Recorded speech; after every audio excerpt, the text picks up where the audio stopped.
Ella iba montada en el caballo junto a él, su vestido polvoriento, las manos cruzadas sobre el regazo, como quien no sabe qué hacer con su propia libertad. Él sostenía las riendas en silencio, mirando el camino de tierra que serpenteaba entre los maizales, sin preguntar de dónde venía, sin exigir explicación alguna. Juana había huido de su casa esa madrugada, sin llevar nada más que la ropa que vestía y un dolor de 26 años clavado en el pecho. Diego no sabía nada de eso, solo sabía que había encontrado a una mujer sola en una capilla abandonada, con los ojos de quien ya se ha rendido a pedir ayuda. Él le ofreció agua, y cuando preguntó a dónde iba, el silencio de ella lo dijo todo. En ese tramo de camino entre plantaciones, dos desconocidos seguían juntos, sin saber que el destino ya había decidido por ellos. Si crees que ninguna familia tiene derecho a decidir cuánto vale una persona, quédate con nosotros. Esta historia te mostrará que a veces necesitamos perderlo todo para descubrir quién realmente ve lo mejor de nosotros. Antes de continuar, cuéntanos en los comentarios, ¿desde qué ciudad nos escuchas hoy? Y si aún no lo has hecho, suscríbete al canal. Ese pequeño gesto para ti es un gran incentivo para nosotros y nos ayuda a seguir contando estas historias. A finales del siglo XIX, en las regiones aisladas de México, historias como esta eran comunes. Las haciendas dominaban el interior como pequeños imperios, donde la palabra del patrón valía más que cualquier ley escrita, donde las hijas eran moneda de cambio para alianzas entre familias y donde el valor de una persona se medía por la utilidad que tenía a los ojos de quien mandaba. En ese tiempo, ser mujer ya era cargar un peso. Ser mujer sin utilidad a los ojos del padre era cargar un peso doble, invisible, silencioso, del tipo que nadie reconoce porque nadie mira. Juana nació en una de esas haciendas, un vasto latifundio que se extendía por kilómetros de tierra fértil y árida, propiedad del coronel Antenor. Él era un hombre de ganado y poca paciencia, cuya fortuna se había forjado a base de tierras adquiridas con astucia y mano de obra barata, a menudo a expensas de los pequeños rancheros y campesinos de la región. Su palabra era ley en sus dominios, y su presencia, imponente y severa, infundía respeto y temor a partes iguales. La vida en la hacienda era un ciclo ininterrumpido de trabajo duro, jerarquías estrictas y tradiciones arraigadas, donde el valor de cada individuo se medía por su contribución a la prosperidad del patrón. La madre de Juana, Angelina, era la antítesis de todo lo que representaba el coronel.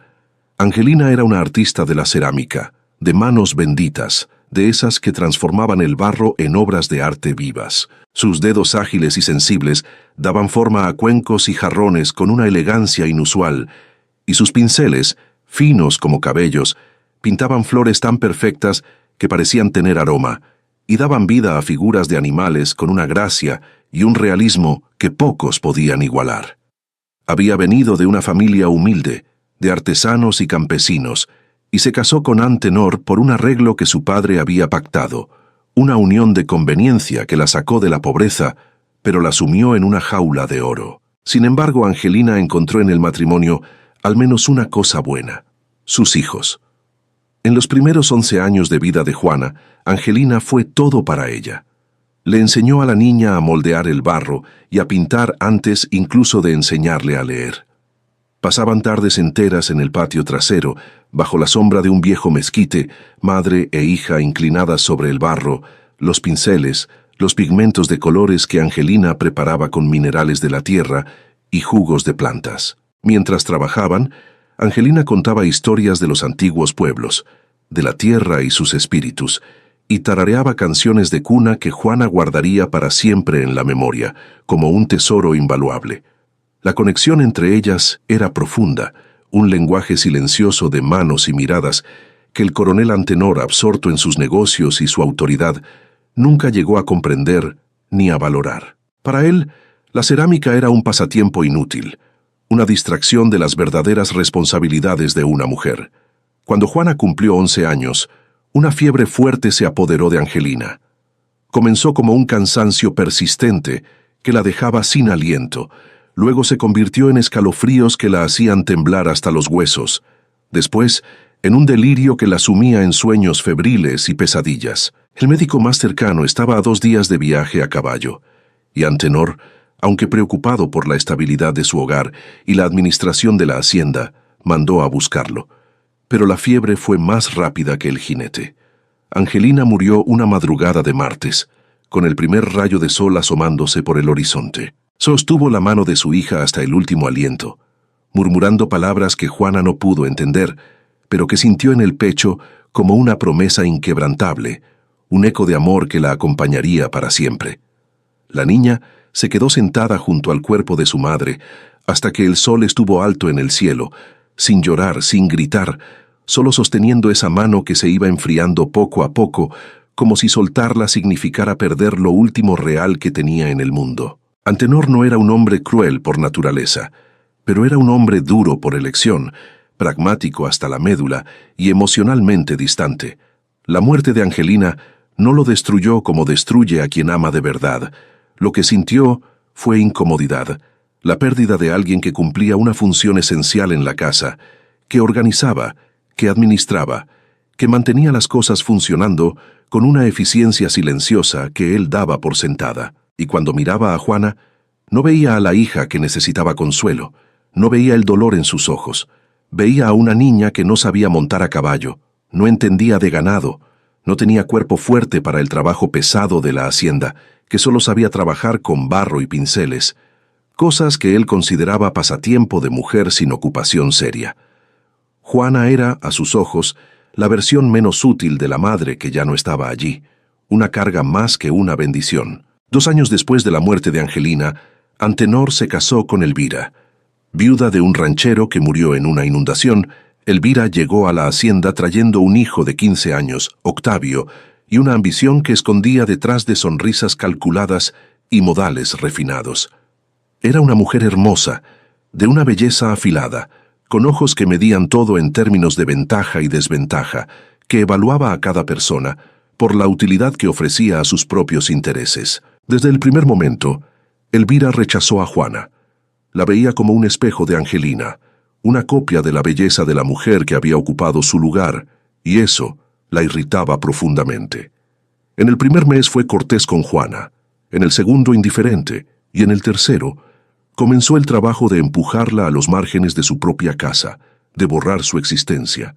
Elvira no necesitó de crueldad abierta para transformar la vida de Juana en una sombra. Bastaron ajustes sutiles, reorganizaciones que parecían prácticas, pero que tenían un propósito claro. El cuarto de Juana, que estaba en el corredor principal y tenía una ventana con vista al jardín, fue cedido a Octavio, porque él era mayor y necesitaba espacio para sus cosas.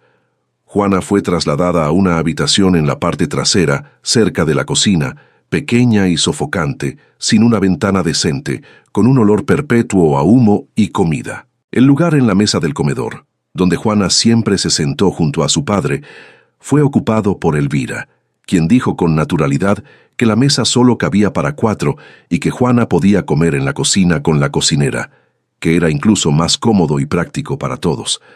Antenor observaba todo sin intervenir, no porque lo aprobara, sino porque Elvira resolvía cosas que él no quería resolver. La casa funcionaba. La comida estaba en la mesa, la ropa estaba limpia, y él no necesitaba pensar en la hija que no sabía qué hacer, en la hija que le recordaba a su primera esposa. Juana fue volviéndose invisible con la eficiencia silenciosa de quien aprende que ser notada solo trae problemas. A los 14 ya cocinaba para toda la casa, lavaba la ropa de todos, planchaba, limpiaba, cuidaba la huerta y aún encontraba tiempo para trabajar el barro a escondidas en un rincón de su cuarto, a la luz de una vela, porque Elvira decía que gastar tiempo con barro y pinceles era cosa de perezosas, que no querían trabajar de verdad. La cerámica era el único hilo que unía a Juana con su madre. Cada pieza que moldeaba era una conversación silenciosa con Angelina, un acto de resistencia contra el olvido. Cada obra que terminaba era prueba de que su madre había existido, había enseñado, había dejado algo más allá de la nostalgia. Juana guardaba todo en una pequeña caja de madera oscura que había sido de Angelina, la misma caja donde su madre guardaba pinceles, pigmentos, herramientas de modelado y en el fondo, debajo de todo, un diario que Angelina había escrito antes de morir, cuando la fiebre comenzó, y ella presintió que quizás no sobreviviría. Juana nunca abrió ese diario. Sabía que existía.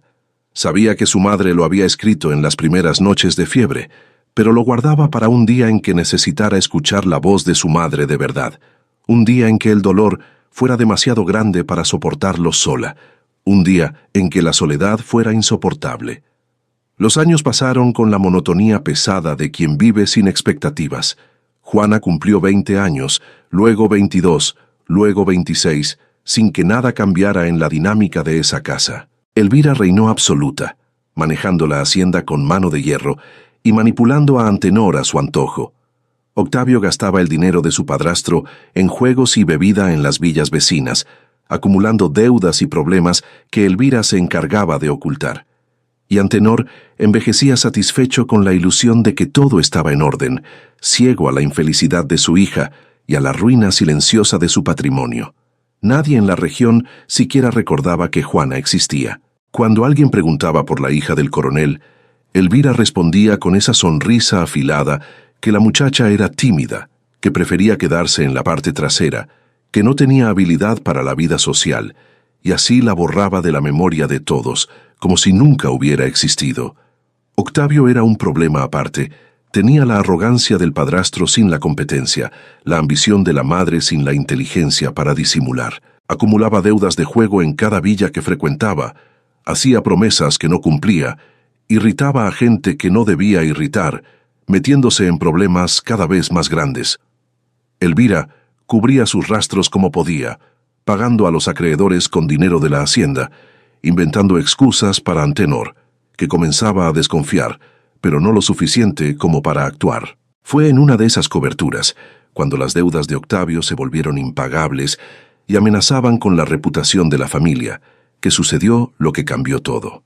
¿Qué podría ser tan terrible como para que Juana, después de tantos años de silencio y sumisión, finalmente decidiera romper con todo y huir de la única vida que conocía, sin mirar atrás?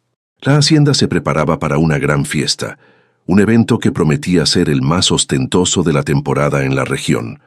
No era una celebración cualquiera, sino el anuncio oficial del compromiso de Juana con don Ernesto, un terrateniente adinerado y de mala reputación, conocido por su crueldad con los peones y sus negocios turbios que siempre bordeaban la legalidad. Don Ernesto era un hombre de unos 50 años, con un rostro curtido por el sol y una mirada fría que no inspiraba confianza. Elvira había orquestado el matrimonio con una maestría maquiavélica, no solo para saldar las crecientes deudas de juego de Octavio, que ya eran una amenaza seria para el patrimonio familiar, sino también para asegurar una alianza con una familia poderosa de la región, lo que le daría más influencia y prestigio al coronel Antenor, y por ende, a ella misma. Juana, con el alma rota y el corazón encogido, se sentía como una pieza de ganado siendo entregada al mejor postor, sin voz ni voluntad. La idea de pasar el resto de su vida al lado de un hombre como don Ernesto era una condena peor que la muerte. La noche del compromiso, la hacienda estaba llena de invitados. Carruajes lujosos llegaban uno tras otro, trayendo a los terratenientes más influyentes y sus familias.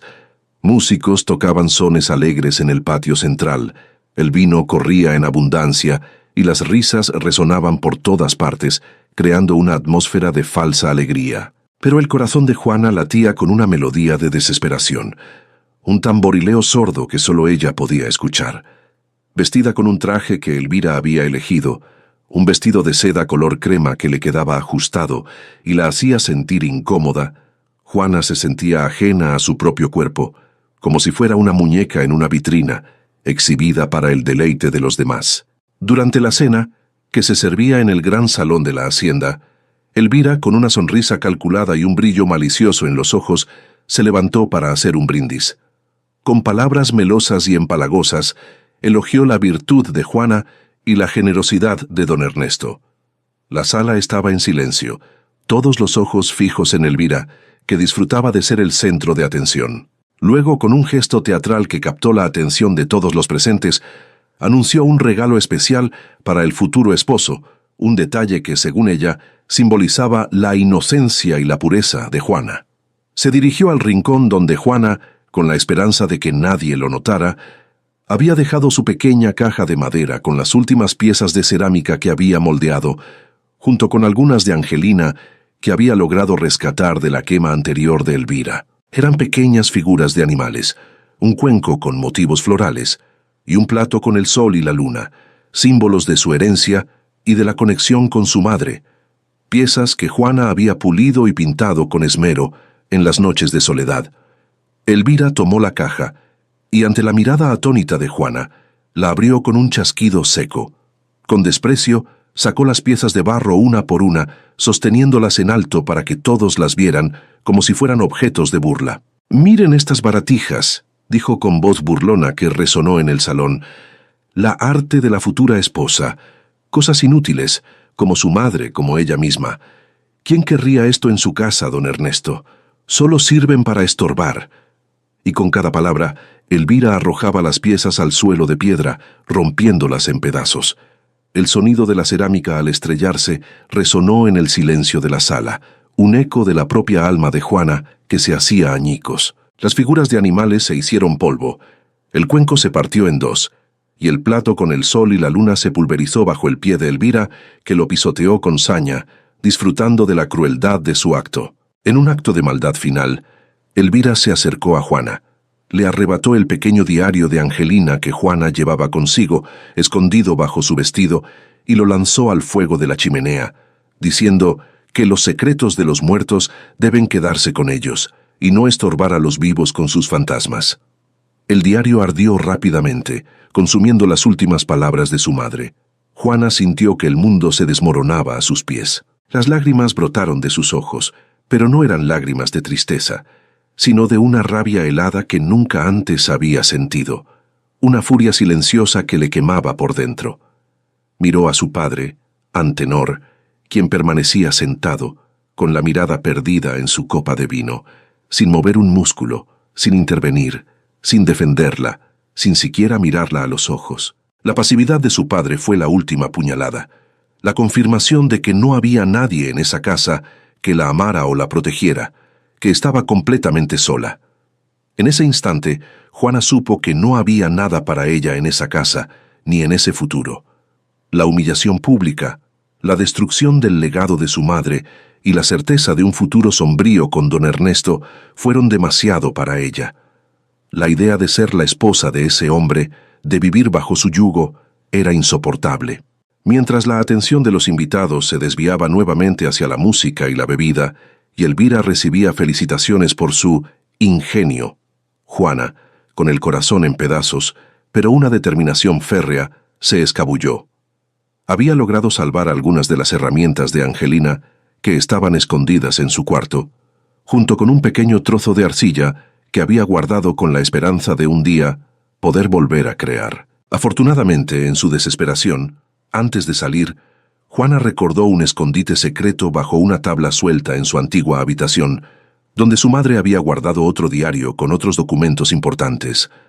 En un acto reflejo, y con el corazón latiendo a 1000, logró recuperar ese segundo diario y guardarlo junto a sus herramientas, un tesoro que Elvira no había descubierto. Con un pequeño bulto en sus manos, que contenía estas pocas pertenencias y el recuerdo de su madre, salió de la hacienda bajo el manto de la oscuridad sin mirar atrás.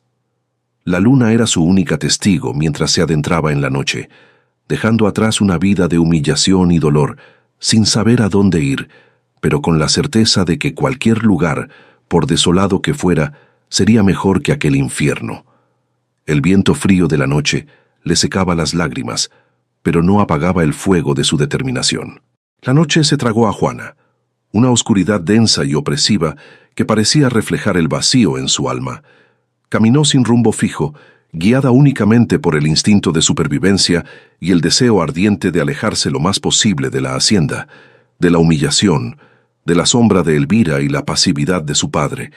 El terreno era árido y montañoso, un paisaje implacable de rocas afiladas, cactos espinosos y arbustos secos que se extendía hasta donde la vista alcanzaba. El aire frío de la madrugada calaba los huesos, y el viento ululaba como un lamento, llevando consigo el polvo del camino.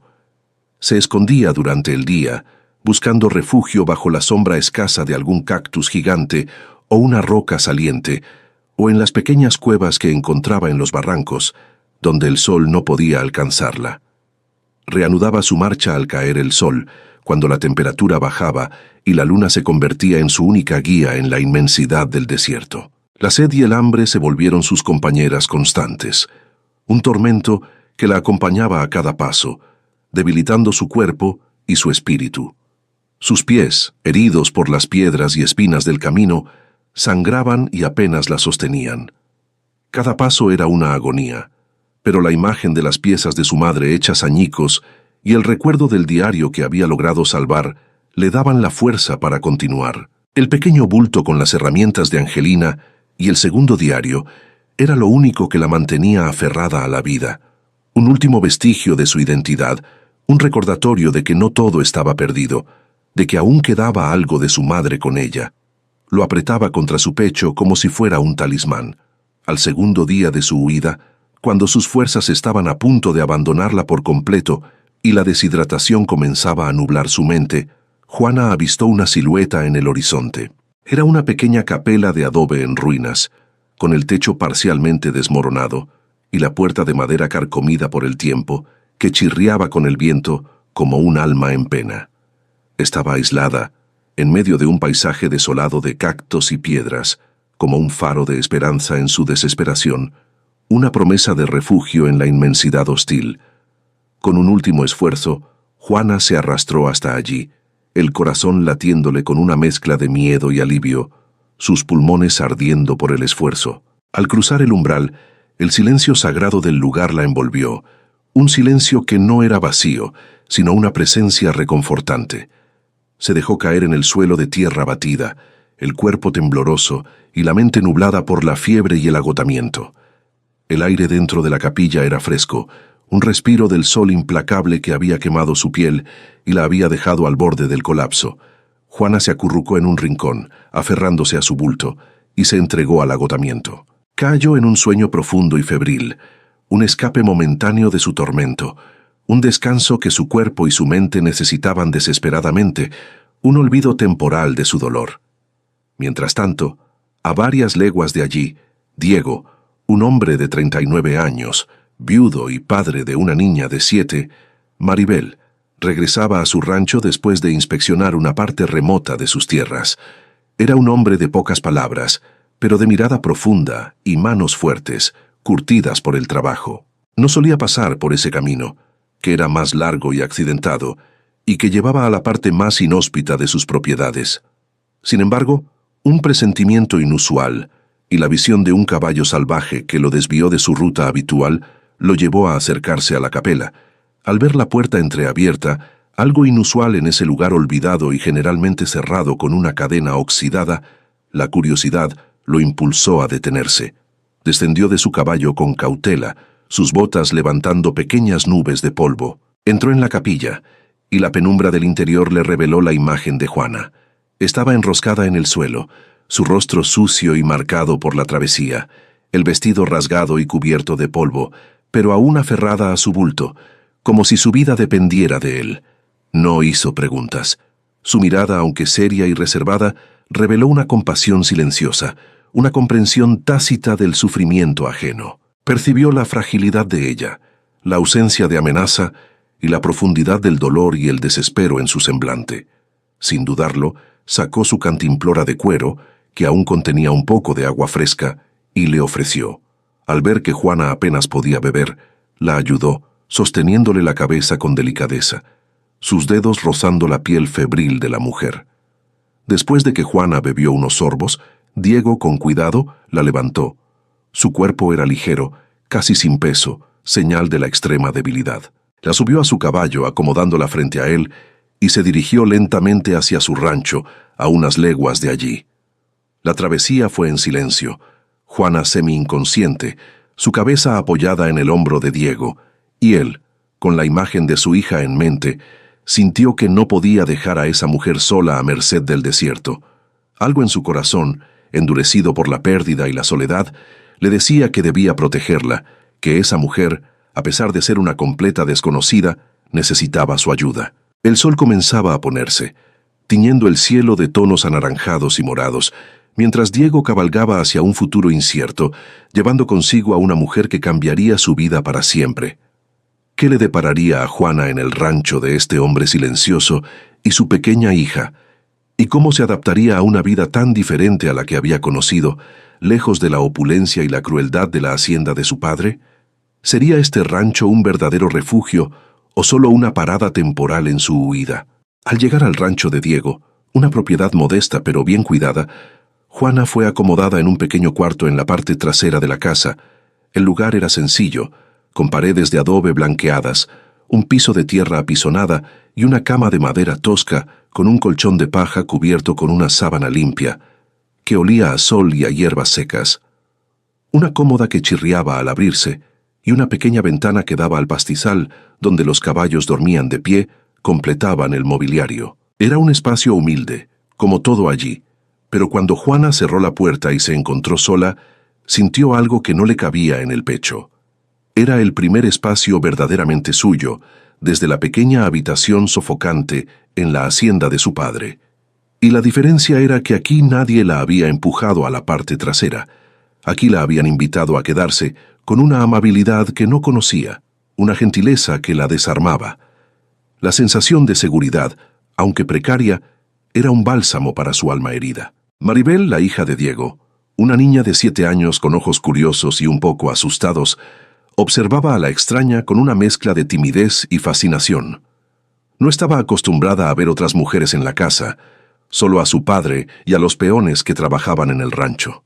Su madre había muerto cuando ella era muy pequeña, y la figura femenina en su vida era un recuerdo borroso. Los primeros días, Juana se recuperó lentamente. La fiebre cedió, las heridas de sus pies comenzaron a sanar y el color regresó a sus mejillas. Diego y Maribel la trataron con un respeto silencioso. Él no la presionó con preguntas, solo le ofreció comida sencilla pero nutritiva, agua fresca y un techo, dándole el espacio que necesitaba para sanar su cuerpo y su espíritu. Juana, por su parte, sentía el peso de estar allí, una extraña dependiente de la bondad de un desconocido y la necesidad de no ser una carga, de encontrar una manera de retribuir. La ropa de Juana, rasgada y sucia por la travesía, era un problema evidente. Diego, con su pragmatismo habitual, se dirigió a la villa cercana. Allí, en la pequeña iglesia local, solían recibir donaciones de ropa para los más necesitados. Diego, que ya acudía a la iglesia en ocasiones para buscar ropa para Maribel, que crecía rápido, encontró algunas prendas sencillas y limpias que podrían servirle a Juana. Entre ellas, un par de vestidos de algodón y una falda con blusa, todas de colores sobrios pero en buen estado. Al regresar se las entregó a Juana sin hacer alarde, simplemente diciendo que la casa siempre tiene ropa de sobra. Juana, conmovida por el gesto, se sintió aún más agradecida. En el tercer día, ya con algo de fuerza recuperada, Juana decidió que no podía seguir siendo una carga. La idea de vivir de la caridad de un hombre que apenas conocía le resultaba insoportable, a pesar de su amabilidad. Se preparó para partir, intentando salir discretamente al amanecer, antes de que Diego y Maribel despertaran. Su plan era dirigirse a la villa más cercana y buscar algún trabajo, cualquier cosa que le permitiera valerse por sí misma. Diego, un hombre observador y acostumbrado a la soledad y a los silencios, notó su movimiento o su ausencia al no verla en la cocina preparando el desayuno, como ya había empezado a hacer por iniciativa propia. La encontró en la salida del rancho con su pequeño bulto en la mano.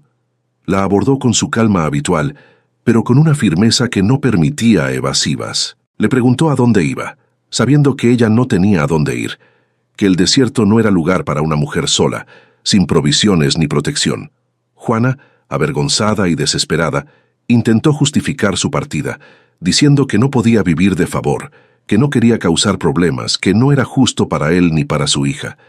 Sus palabras se atropellaban, cargadas de la humillación que había sufrido. Fue en ese momento que Diego, con su voz grave y pausada, la invitó a sentarse en un viejo tronco de árbol que servía de banco en la entrada del rancho y contar su historia, no como una exigencia, sino como un llamado a la confianza, una oferta de escucha sincera. Mencionó que entendía el dolor de la pérdida y la soledad, haciendo una breve alusión a su propia viudez y a la ausencia de la madre de Maribel, un dolor que él conocía bien. Juana, sintiendo la sinceridad y la seguridad que él transmitía, finalmente se desahogó. Las palabras brotaron de ella como un torrente largamente contenido. Le contó sobre su madre Angelina, la llegada de Elvira, el rechazo constante y la crueldad silenciosa. El matrimonio arreglado con el cruel don Ernesto, la humillación pública y la destrucción de las piezas de cerámica de su madre, y la fuga desesperada que la había llevado hasta allí. Habló sobre el dolor de ser llamada inútil y de tener el legado de su madre desrespetado, de cómo su propia identidad había sido pisoteada. Diego escuchó todo en silencio, con la mandíbula apretada, sus ojos oscureciéndose con una rabia contenida por la injusticia que ella había sufrido, por la crueldad que le habían infligido. No la interrumpió, solo la dejó hablar, absorbiendo cada palabra de su dolor. Al final, cuando Juana terminó su relato, Diego, con la firmeza de quien dice lo que siente y hace lo que dice, le dijo que no había problema en quedarse, que la casa necesitaba a alguien, que él necesitaba ayuda con Maribel y con el rancho, y que ella no sería una carga sino una ayuda valiosa. La convenció de que allí estaría segura, lejos de su familia opresora, y que nadie la llevaría de vuelta. Le prometió protección con una mirada que Juana supo que era inquebrantable. La honestidad y la protección de Diego rompieron la última resistencia de Juana. Por primera vez en mucho tiempo sintió que alguien la veía, no por lo que podía ofrecer, sino por lo que era, una persona con valor intrínseco, con un alma herida, pero fuerte. La promesa de seguridad y la oferta de un propósito la anclaron a ese lugar. A partir de ese momento, Juana aceptó la oferta de Diego, pero no como un acto de caridad, sino con la firme determinación de restablecerse y no vivir de favor. Su orgullo, aunque herido, seguía intacto, y la idea de ser una carga le resultaba insoportable. Se dedicó a las tareas domésticas con ahínco, con una energía que sorprendió a Diego. La cocina, que antes era un caos de cacharros y sartenes desordenados, comenzó a brillar bajo sus manos. Organizó los alimentos, limpió cada rincón, y pronto el aroma de hierbas frescas y guisos caseros llenó la casa. Cuidó la pequeña huerta de Diego, que había estado descuidada desde la muerte de su esposa, y con sus conocimientos pronto brotaron nuevas verduras y flores. El rancho comenzó a adquirir un nuevo aire, un olor a comida fresca y a limpieza, a flores silvestres que Juana recogía y ponía en jarrones improvisados, trayendo color y vida a cada rincón. Diego notaba los cambios, y una leve sonrisa, antes rara vez vista, comenzó a aparecer en su rostro cansado, una expresión de satisfacción y asombro. La presencia de Juana en el rancho rápidamente se convirtió en un bálsamo para Maribel. La niña, que había crecido en un ambiente predominantemente masculino, con la figura de su padre y los peones como únicas referencias, sentía la ausencia materna de una manera profunda, aunque silenciosa. En Juana encontró una figura femenina cariñosa y atenta, una presencia cálida que llenó un vacío que ni ella ni su padre sabían cómo llenar. Inicialmente tímida, Maribel se sintió atraída por la calma de Juana y especialmente por la magia del barro. Observaba con fascinación cómo las manos de Juana, antes ocupadas en las tareas domésticas, ahora daban forma a la arcilla. Juana, por su parte, veía en Maribel la inocencia y la necesidad de afecto que ella misma no había tenido en su infancia, y la oportunidad de dar lo que nunca recibió, de sanar sus propias heridas a través del cuidado de la niña. La redescoberta de su habilidad con la cerámica ocurrió de forma natural, casi como una necesidad del alma. Juana encontró un pequeño depósito de arcilla roja, suave y maleable, cerca de un arroyo en el rancho, un hallazgo que le pareció una señal del destino. En momentos de soledad, cuando Maribel dormía la siesta o Diego estaba en el campo, comenzó a moldear el barro, inicialmente en secreto, en el pequeño patio trasero, bajo la sombra de un árbol. Sentía la conexión con su madre, Angelina, en cada toque, en cada forma que creaba, y la terapia que el arte le proporcionaba, un escape a su dolor y una forma de reafirmar su identidad, de recordar quién era antes de que Elvira intentara borrarla. Maribel, curiosa, la encontró un día observándola con admiración, sus pequeños ojos fijos en las manos de Juana, que transformaban el barro. Juana, entonces, con una sonrisa que le iluminó el rostro, comenzó a enseñarle a la niña a moldear pequeñas figuras, creando un lazo especial entre ellas, un lenguaje compartido de creatividad y afecto que no necesitaba palabras. Maribel floreció bajo los cuidados de Juana, volviéndose más alegre y expresiva. Sus risas resonaban por la casa y el patio. Pasó a seguir a Juana por la casa y el rancho, convirtiéndose en su pequeña sombra, siempre dispuesta a ayudar o a aprender, a mezclar pigmentos o a buscar más arcilla.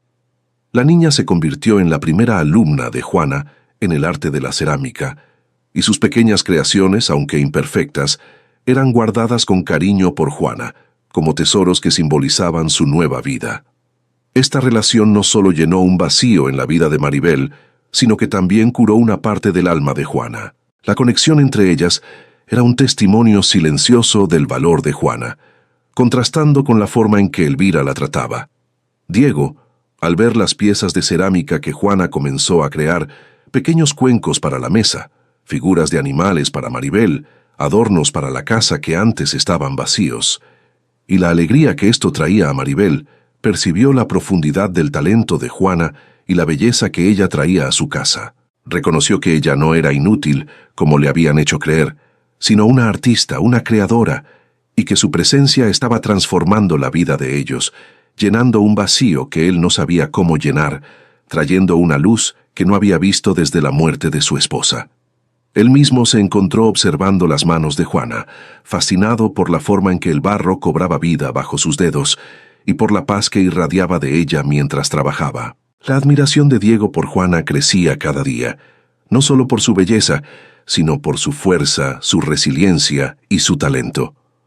Un día, mientras Juana trabajaba en una nueva pieza, un jarrón con motivos de la flora local, Diego se acercó y se sentó a su lado, en silencio.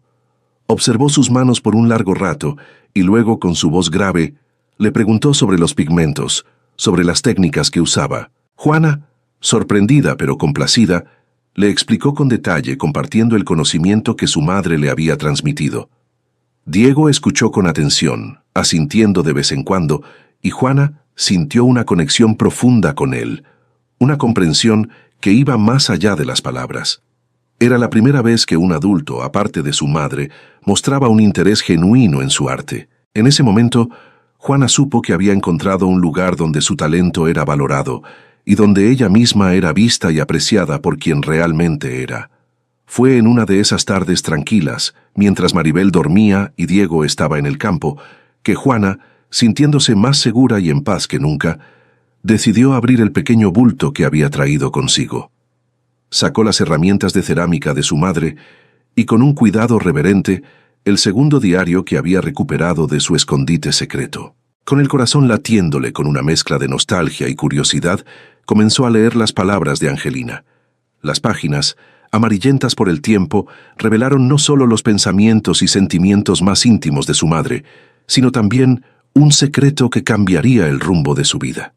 Entre las últimas entradas, Angelina había detallado cómo, previendo la avaricia de Antenor y la posible llegada de una madrastra, había gestionado la donación de una porción de tierra a nombre de Juana.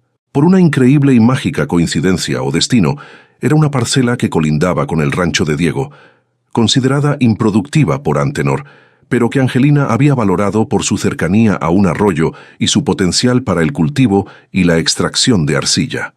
El diario incluía una copia del documento legal de donación, con sellos y firmas, y las instrucciones para encontrar el registro oficial en la villa. Juana leyó y releyó las palabras, sintiendo una oleada de emociones, sorpresa, gratitud y una nueva determinación. Su madre, incluso desde la tumba, la había protegido y le había dado una base para su futuro. La tierra no era solo un pedazo de suelo, era su herencia, su derecho, su libertad. La relación entre Juana y Diego se construía sobre una base sólida de respeto mutuo, gratitud profunda y una comprensión silenciosa de sus dolores pasados. No era un amor que surgiera de la pasión desbordada o de las palabras románticas, sino de la quietud de los gestos, de la mirada que lo dice todo sin necesidad de voz. Diego, un hombre de pocas palabras, demostraba su afecto a través de acciones concretas, pequeñas atenciones que hablaban volúmenes. Se aseguraba de que Juana tuviera lo que necesitaba para sus tareas y para su arte. Reparaba pequeños defectos en la casa para su comodidad. Construía un pequeño estante de madera rústica para sus piezas de cerámica y observaba con una admiración creciente la transformación que ella traía al rancho y a la vida de Maribel. La casa, antes un lugar de silencio y rutina, ahora vibraba con una calidez y una alegría que él no había conocido desde la muerte de su esposa. Comenzó a demorarse más en la mesa después de la cena, no solo por la buena comida, sino escuchando las historias que Juana contaba a Maribel, o simplemente disfrutando de su presencia, de la calidez que ella había traído a su hogar, una luz que había disipado la penumbra de su soledad. Juana, por su parte, aprendió a leer a Diego con una sensibilidad que solo el sufrimiento compartido puede otorgar. Percibía el dolor en sus ojos cuando él miraba al vacío, la responsabilidad que cargaba sobre sus hombros como un peso invisible y la bondad inquebrantable que se escondía bajo su fachada reservada y su silencio. Comenzó a preparar su café exactamente como a él le gustaba, fuerte y sin azúcar, a coser pequeños remiendos en su ropa de trabajo, a cuidar del rancho con el mismo esmero que él, como si fuera suyo, como si siempre hubiera pertenecido a ese lugar. Los ojos se demoraban un segundo más de lo necesario cuando se cruzaban. Los toques accidentales de sus manos se volvieron más frecuentes y cargados de significado, una chispa que crecía entre ellos, silenciosa pero innegable. Una noche, mientras Juana ordenaba algunas cosas en el cuarto principal, encontró un pequeño baúl de madera que Diego había guardado con celo bajo la cama. Dentro había un vestido de la esposa fallecida de Diego, delicadamente doblado y perfumado con lavanda, y unas pequeñas zapatillas de bebé gastadas por el uso que evocaban una ternura desgarradora. No lo cuestionó, no abrió el baúl por completo, solo lo vio entreabierto. Pero la comprensión silenciosa de su luto, de la pérdida que ambos compartían, creó una intimidad profunda entre ellos. Esa misma noche en la galería, bajo las estrellas que brillaban con una intensidad inusual en el desierto, Diego compartió un poco de su historia con ella. Le habló de la pérdida de su esposa durante el parto de su segundo hijo, que también murió, dejando a Maribel como su única luz.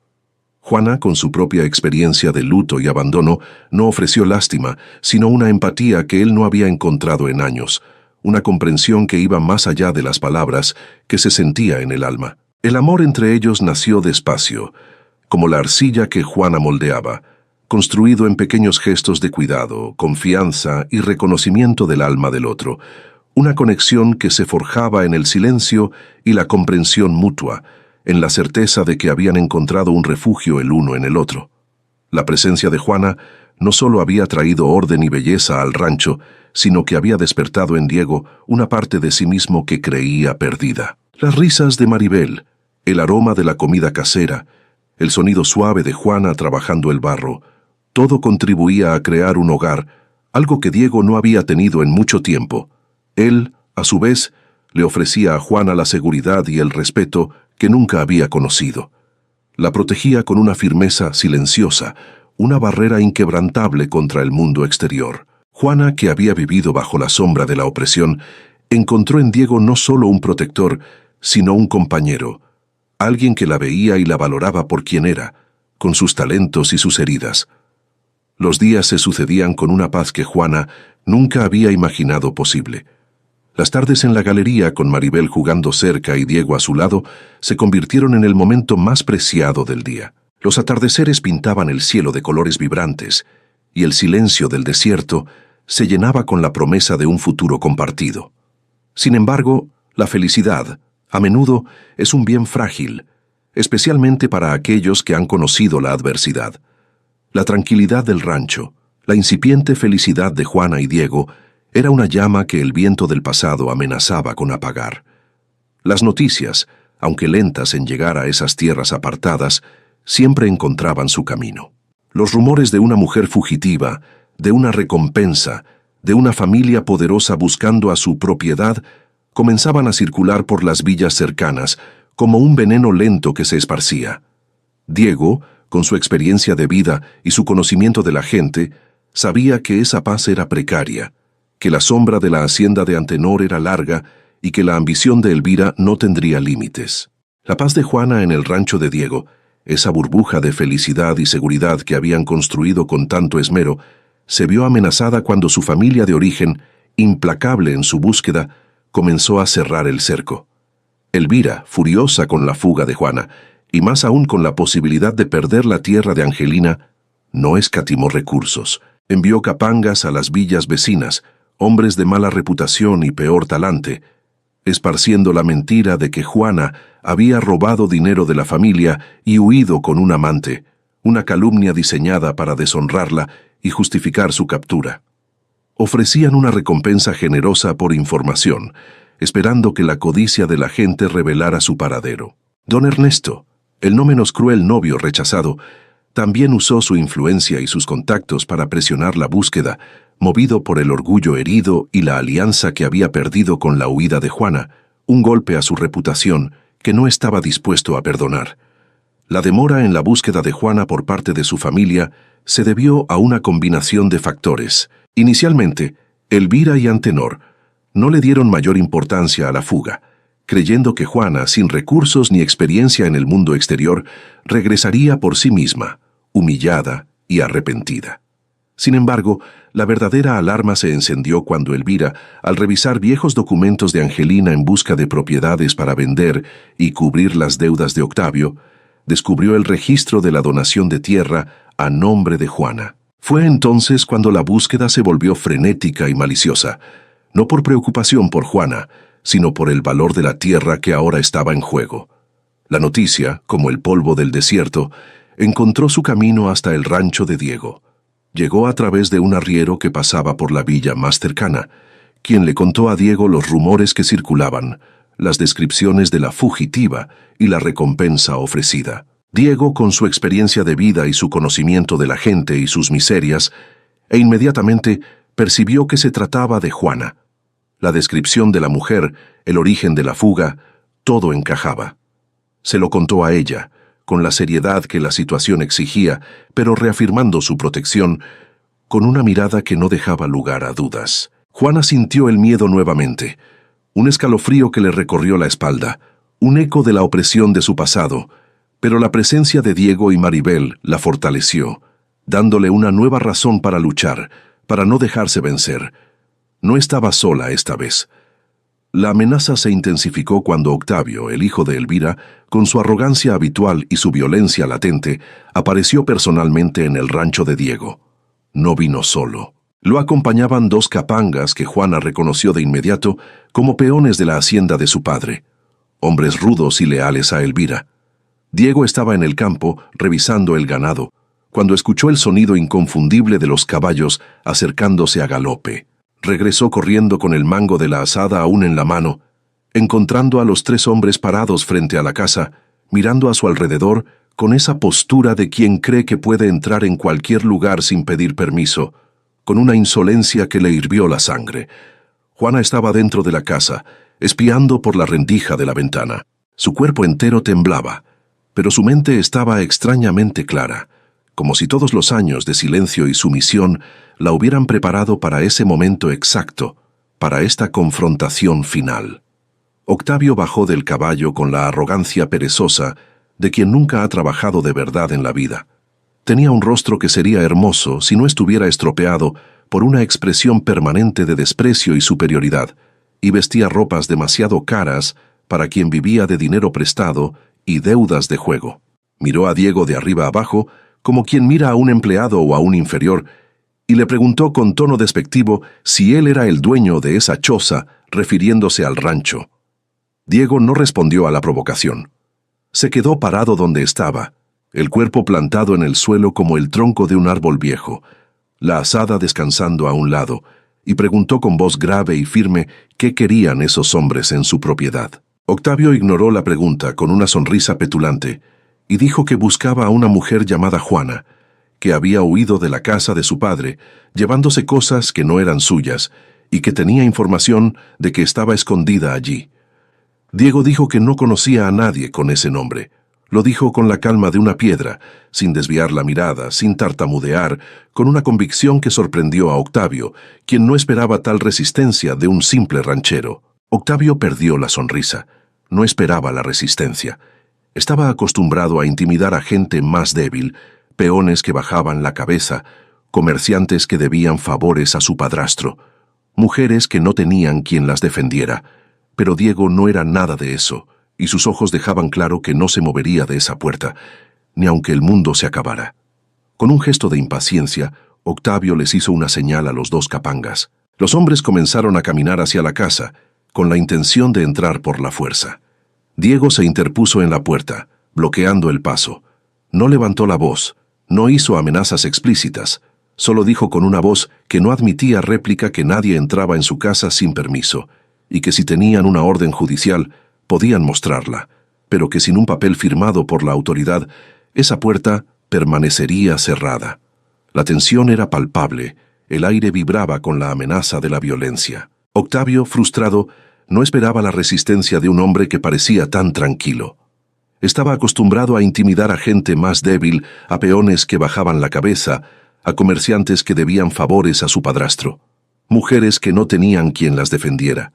Pero Diego no era nada de eso, y sus ojos, fríos y decididos, dejaban claro que no se movería de esa puerta, ni aunque el mundo se acabara. La confrontación estaba en su punto más álgido, y el destino de Juana pendía de un hilo. Fue en ese punto muerto, con la tensión palpable en el aire, y la amenaza de la violencia suspendida como una espada sobre sus cabezas, que Juana, con una fuerza que ni ella misma sabía que poseía, abrió la puerta de la casa. Salió y se paró junto a Diego, su cuerpo erguido, su mirada fija en Octavio. El shock en el rostro de Octavio valió cada segundo de miedo que ella había sentido. Él no esperaba que ella apareciera por voluntad propia, mucho menos con esa postura. No esperaba la mirada firme, la ausencia total de sumisión que él siempre había visto en ella durante todos los años en la hacienda. Juana pronunció su nombre con una voz que no tembló, una voz que resonó con una nueva autoridad, con la convicción de quien ha encontrado su propia voz. Dijo que sabía por qué estaba allí, que no era por preocupación por ella, ni por el honor de la familia, que era por la tierra que Angelina le había dejado y que Elvira quería tomar para pagar las deudas que el propio Octavio había acumulado en mesas de juego y tabernas, arruinando el patrimonio familiar. Octavio, desconcertado por la aparición de Juana y por su inesperada firmeza, cambió de táctica. Dejó la arrogancia a un lado e intentó la intimidación directa, con un tono más amenazante. Dijo que Juana era acusada de robo, que su padre la había mandado buscar, que si no regresaba por las buenas, lo haría por las malas, y que el ranchero que estaba escondiendo a una fugitiva respondería por el crimen de encubrimiento, enfrentando graves consecuencias legales. Diego dio un paso adelante, interponiéndose entre Juana y Octavio, su presencia una barrera inquebrantable. Dijo con una voz que cortaba como un cuchillo en el silencio, que no había robo alguno y que él lo sabía, que lo único que Juana se había llevado de esa casa era el derecho a existir en paz, a vivir con dignidad. El silencio que siguió fue pesado, cargado de la verdad que nadie quería admitir. Los dos capangas intercambiaron miradas incómodas, sabiendo que estaban en terreno peligroso y que la situación se estaba volviendo más complicada de lo que esperaban. Octavio apretó la mandíbula, sus ojos yendo de Diego a Juana, calculando opciones, buscando una salida a la situación que se le escapaba de las manos. Juana aprovechó su vacilación y dijo lo que había ensayado mentalmente desde el día en que leyó el segundo diario de su madre, un diario que había encontrado milagrosamente intacto, escondido bajo una tabla suelta en su antigua habitación antes de huir, y que ahora guardaba como un tesoro, la última conexión tangible con Angelina. Dijo que tenía un documento, que su madre había registrado una donación de tierra a su nombre antes de morir, una porción de tierra que colindaba con el rancho de Diego y que siempre había sido considerada improductiva por Antenor. Dijo que el registro estaba en el registro público de la villa, válido, legal, intacto, con todos los sellos y firmas necesarios. Dijo que si la familia quería mover un dedo contra ella, se vería obligada a explicar en público por qué escondió una herencia legítima de una hija durante 15 años. ¿Por qué trató a una heredera como una empleada sin salario, negándole sus derechos? ¿Por qué inventó una acusación de robo contra la mujer que nunca sacó ni un alfiler de esa casa, que solo había huido para salvar su vida y su dignidad? Dijo que cualquier juez de la comarca querría escuchar esa historia y que cuando la escuchara, la familia del coronel perdería mucho más que un pedazo de tierra. Perdería su reputación, su influencia y su honor, algo que Antenor valoraba por encima de todo.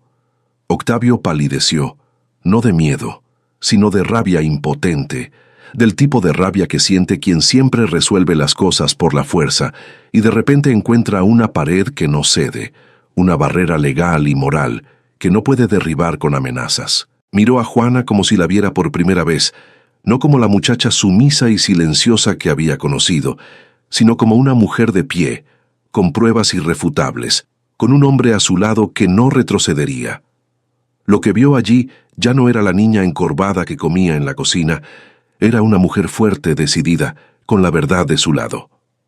Octavio montó a caballo sin decir nada más, su rostro contraído por la frustración. Hizo una señal a los capangas y se fueron por el camino levantando polvo a su paso, dejando atrás el rancho y la confrontación. Juana se quedó parada en la galería, viendo a los tres desaparecer en la distancia, el corazón aún latiéndole con fuerza, pero con una sensación de victoria que la inundaba, y solo cuando el sonido de los cascos desapareció por completo, sintió que sus piernas flaqueaban. Diego la sostuvo por el brazo antes de que cayera, la llevó adentro, la sentó en la silla de la cocina, le dio agua, se agachó frente a ella, sosteniendo sus manos temblorosas. Juana dijo que Octavio volvería, que le contaría todo a Elvira, que Elvira encontraría otra manera de hacerle daño. Diego asintió, dijo que probablemente sí, que la ambición de Elvira no tendría límites, pero que ahora ellos tenían ventaja. Tenían el documento, tenían el diario, tenían la verdad. Y la verdad, cuando se ponía sobre la mesa correcta frente a las personas correctas, era el arma que ningún dinero podía comprar, ninguna mentira podía silenciar, ninguna amenaza podía doblegar. Era su escudo y su espada. ¿Sería esta la victoria definitiva o solo el inicio de una nueva batalla? Al día siguiente de la tensa confrontación con Octavio, Diego, con la determinación que lo caracterizaba, fue a la villa. No perdió tiempo. Su primer destino fue la oficina del escribano del registro público, un edificio modesto pero de gran importancia en la vida legal de la comarca.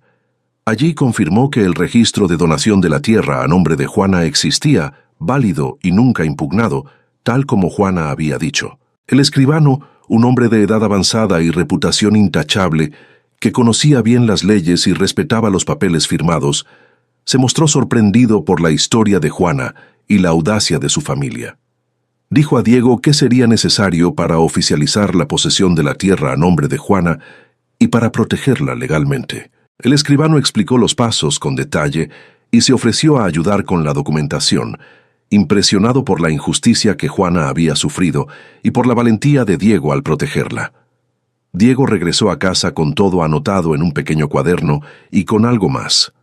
El nombre de un abogado de la ciudad vecina, un hombre conocido por su integridad y su habilidad en los tribunales, que ya había enfrentado a hacendados poderosos y no tenía miedo de repetir la dosis. El abogado, un hombre delgado, con gafas pequeñas que le daban un aire intelectual y un habla suave que escondía una inteligencia afilada, llegó al rancho de Diego una mañana de sábado. Su apariencia modesta contrastaba con la reputación formidable que tenía en los círculos legales. Escuchó la historia completa de Juana con atención, sin interrumpir, tomando notas meticulosas. Leyó el diario de Angelina, que Juana le entregó con manos temblorosas, y examinó la información del registro público que Diego había obtenido. El abogado asintió con la cabeza, su rostro serio. Dijo que el caso era sólido, la donación era legal, el registro era válido, y cualquier intento de la familia de impugnarla chocaría con el hecho de que habían escondido la herencia legítima de una hija durante 15 años, lo que por sí solo era un crimen grave y un escándalo público. Preparó documentos de reclamación formal de la tierra, una notificación oficial a la familia del coronel Antenor y una solicitud de retractación pública de la acusación de robo. Envió todo por carta certificada al coronel Antenor, con un plazo de 2 semanas para responder, advirtiendo de las graves consecuencias legales y de reputación si no lo hacía. La respuesta llegó en 10 días, y no por carta, sino en persona. Antenor apareció en el rancho de Diego una mañana gris de llovizna fina, montado en el mismo caballo que Juana veía desde niña, un semental negro de porte elegante. Venía solo, sin Capangas, sin Elvira, sin Octavio. Estaba más viejo de lo que Juana recordaba, el rostro más surcado por las preocupaciones y el paso del tiempo, los hombros más encorvados, como si el peso de todo lo que cargaba finalmente hubiera comenzado a cobrar su precio. Diego salió a recibirlo, su figura imponente y protectora. Juana vino justo detrás, el corazón latiéndole fuerte, pero los pies firmes en el suelo que había aprendido a llamar suyo, el lugar donde había encontrado paz. Antenor miró a su hija por un largo tiempo, sus ojos cansados buscando los de ella, y en su rostro Juana vio algo que nunca había visto en 26 años de convivencia. Vio cansancio, no el cansancio físico de quien trabaja la tierra, sino el cansancio del alma de quien finalmente percibe la magnitud del daño que hizo, el arrepentimiento tardío que lo carcomía. No pidió entrar. Se quedó allí en la galería, sosteniendo el sombrero entre las manos, y dijo con voz ronca, casi un susurro, que había venido a afirmar lo que fuera necesario. Dijo que la tierra era de ella, que siempre lo fue, que él lo sabía desde que Angelina murió, pero que Elvira lo convenció de que era mejor dejarlo como estaba, que Juana era demasiado joven, que lo derrocharía, que no lo necesitaba, que era mejor para todos. Admitió que había sido un cobarde, que era más fácil dejar que Elvira resolviera que enfrentar la verdad de que había fallado como padre de todas las formas posibles, que había permitido que su hija fuera maltratada y despojada de su herencia. Juana escuchó todo sin interrumpir. Esperó a que terminara, esperó a que el silencio se asentara, y luego habló con una calma que la sorprendió incluso a ella misma, una voz que había encontrado su fuerza. Dijo que no quería venganza, que no quería guerra, que no quería destruir a una familia que ya estaba destruida por dentro hacía tiempo por la ambición y la crueldad. Dijo que solo quería lo que era suyo por derecho, la tierra que su madre le dejó, la retractación de la acusación falsa y la libertad de vivir sin mirar atrás, sin el peso del pasado. Dijo que perdonaba no porque él lo mereciera, sino porque ella merecía paz. Y cargar con la rabia era una cadena que la ataba al pasado tan fuerte como cualquier muro de hacienda. Antenor firmó todos los documentos que el abogado presentó, reconoció la donación, retiró formalmente cualquier acusación y firmó una declaración de que Juana no le debía nada a nadie, que era una mujer libre y sin deudas. Cuando todo estuvo finalizado, Antenor se levantó para irse. Se detuvo en el borde de la galería de espaldas a su hija y dijo sin voltearse que Angelina estaría orgullosa de la mujer en que se había convertido. Su voz falló al final, y Juana sintió algo desgarrarse en su pecho que no era dolor, era luto. Luto por el padre que podría haber sido y nunca fue. Luto por la infancia que podría haber tenido y nunca tuvo. Luto por todo lo que quedó entre los dos, sin ser dicho por demasiado tiempo, y que ahora ya no cabía en ninguna conversación. Antenor montó a caballo y se fue por el mismo camino por donde Juana había huido meses atrás, un hombre derrotado por sus propias decisiones. Ella no lo llamó de vuelta, no corrió a abrazarlo, solo se quedó allí de pie, mirándolo alejarse hasta que se convirtió en un punto en el camino, y cuando desapareció de la vista, se volvió hacia la casa, hacia la vida que había elegido, hacia el hombre que estaba parado en la puerta esperándola. Con Maribel a su lado, la pequeña mano de la niña aferrada a la de Diego. Diego no dijo nada. No era necesario. Sus ojos, que habían observado la escena con una mezcla de respeto y admiración, lo decían todo. Abrió los brazos y Juana caminó hacia ellos, como quien finalmente llega a casa después de un viaje que duró 26 años, un viaje de dolor, búsqueda y redescubrimiento. Y se quedaron abrazados en medio de esa sencilla galería por un tiempo que ninguno de los dos contó, sintiendo el peso de todo lo que habían enfrentado juntos disolverse lentamente en ese silencio que solo existe entre personas que se eligieron de verdad, que se encontraron en la adversidad y que, a pesar de las cicatrices, decidieron construir un futuro. Cuando se separaron, Diego sostuvo el rostro de Juana entre sus manos, la miró profundamente a los ojos y le dijo que la amaba. Lo dijo sin adornos, sin discursos, con la economía de palabras de un hombre que guarda cada una para usarlas solo cuando realmente importa.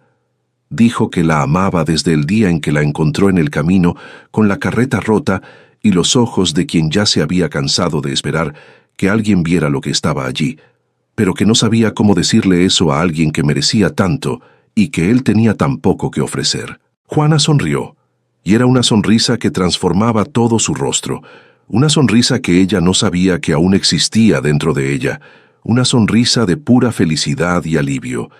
Dijo que él le había ofrecido lo único que ella necesitaba y que nunca tuvo: respeto, presencia, la elección de quedarse cuando todos en su vida habían elegido irse o empujarla fuera.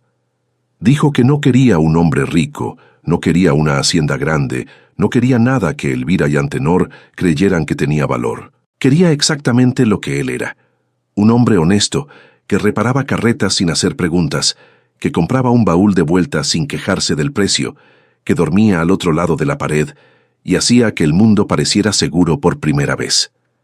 Se casaron un domingo por la mañana en la pequeña iglesia de la villa, una construcción humilde de adobe y madera, pero llena de luz. El sacerdote bendijo la unión con palabras sencillas que combinaban con gente sencilla, hablando de amor, respeto y la bendición de un nuevo comienzo. Y los pocos habitantes de la villa que asistieron salieron diciendo que nunca habían visto al novio mirar a la novia de esa manera, como si estuviera viendo un milagro caminando con un vestido blanco. Juana usó el vestido que ella misma cosió con la tela más hermosa que encontró en el mercado, un lino blanco bordado con puntos que su madre le había enseñado, motivos de flores y aves que simbolizaban la libertad y la esperanza. Y cuando caminó hacia el altar sintió que Angelina estaba allí, en cada hilo, en cada punto, en cada flor bordada en el puño, en cada latido de su corazón, aprobando su elección. Los años que siguieron fueron de construcción y prosperidad, no de riqueza ostentosa, sino de una abundancia tranquila y sostenible. Juana y Diego unieron la tierra de él con la que Angelina había dejado, formando una propiedad que no era grande, pero era honesta, productiva y autosuficiente. Trabajaban codo a codo, él en el campo y en la cría de ganado, ella en la casa y en la cerámica, que fue creciendo hasta convertirse en un oficio respetado en la región. Con la tierra de su madre, Juana descubrió un yacimiento de arcilla de una calidad excepcional, y con la ayuda de Diego, construyeron un horno de tierra, siguiendo las técnicas ancestrales que Angelina había descrito en su diario. Este horno se convirtió en el corazón de su nuevo hogar, un símbolo de su resiliencia y su legado. Mujeres venían de villas distantes a encargar jarrones, vajillas, figuras religiosas para las iglesias, atraídas por la belleza, la calidad y el alma que Juana ponía en cada una de sus piezas.